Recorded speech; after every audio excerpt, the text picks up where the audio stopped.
Hey, what's up guys? I want to give you some pro tips on why it matters how you disperse your compound when you're starting a correction step and the science behind why.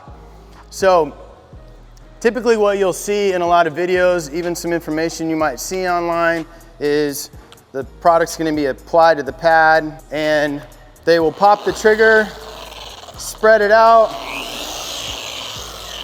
and then start their passes. I want to talk to you guys about why that's working against you. So in our compounds, we have what's called a diminishing abrasive. It's very popular in a lot of brands' compounds. What a diminishing abrasive is if we have our pad surface right here and we put our dots of product on the pad surface, if we looked at one of those dots of product under a microscope, it would look like an oval frisbee, very, very small. As you cycle this abrasive, it diminishes, it breaks down. It gets smaller and smaller, more refined. Starts off in a cutting state, ends in a fine finishing state. Now, take that information and let's connect it to how we typically see people spread product out. This diminishing abrasive process starts as soon as friction is put to the abrasive.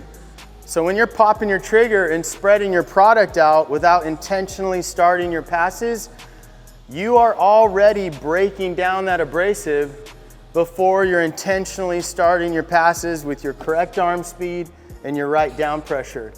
So what you're doing, number one, is you're wasting time because you're losing cut because of breaking some of that abrasive down before you're actually starting the process.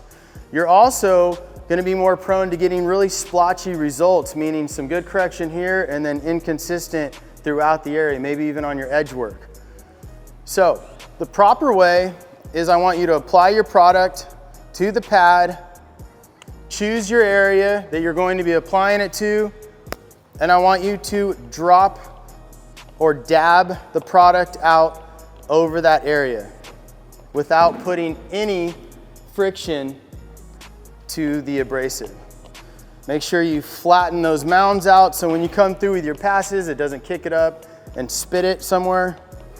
So I'll dab it out, then I get my speed where I want it, I set my tool at my starting point, I get my down pressure correct, my arm speed's gonna be correct, and I'm gonna come through with my nice, slow arm movement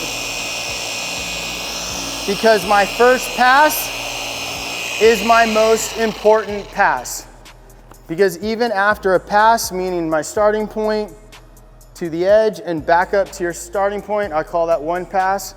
Even after one pass, this diminishing process is drastically reduced. Meaning you've already utilized some of the maximum cutting state of your abrasive within that first pass because it's already started to break down. So your first pass, make it your most intentional, drop your product out over the area to ensure more even results. We'll see you guys next time.